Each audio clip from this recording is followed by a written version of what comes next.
আজকের আমি ছোটো মাছের চচ্চড়ি করছি। এই ছোটো মাছগুলো ভেজে নেব, একটু নুন হলুদ মাখিয়ে নিয়েছি।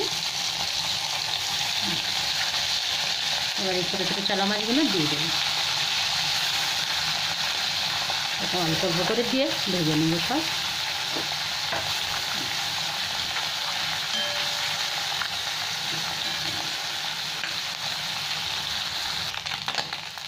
এখানে আমার মাছগুলো সব ভাজা হয়ে যাচ্ছে, এবার আমি উঠিয়ে নিচ্ছি। এর মধ্যে কালো জিরে দিয়ে দেবো আর একটু পেঁয়াজ কুচি দিয়ে দেবো।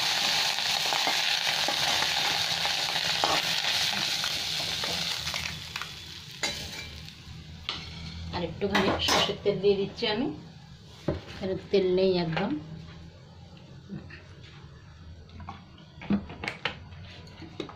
এই তেলটা গরম হলে কাঁচা লঙ্কার কালো জিরে দিয়ে দেবো। কালো জিরেটা দিয়ে দিলাম তেলের মধ্যে। এবার 4টে কাঁচা লঙ্কা দিয়ে দিচ্ছি আমি। একটা পেঁয়াজ কুচি দিয়ে দিলাম।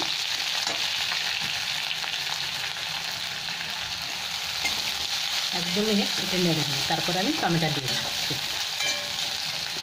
এখানে আমার পেঁয়াজটা ভাজা হয়ে গেছে, এবার আমি একটা টমেটো দিয়ে দিলাম।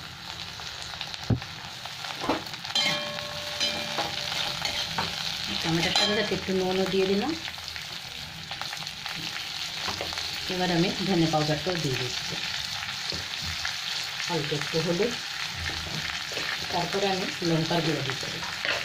ছোটো মাছ তো একটু ঝাল ঝাল হয়, তাই ভালো লাগে।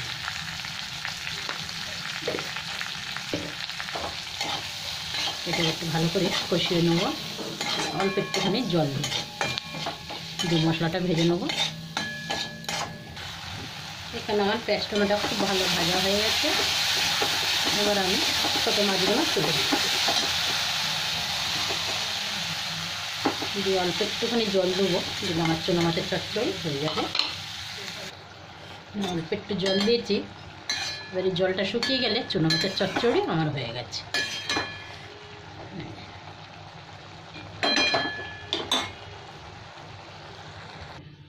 এখানে আমার চুনো মাছের চচ্চড়ি হয়ে গেছে। এবার আমি ঢাকা দিলাম আর গ্যাসটা বন্ধ করলাম।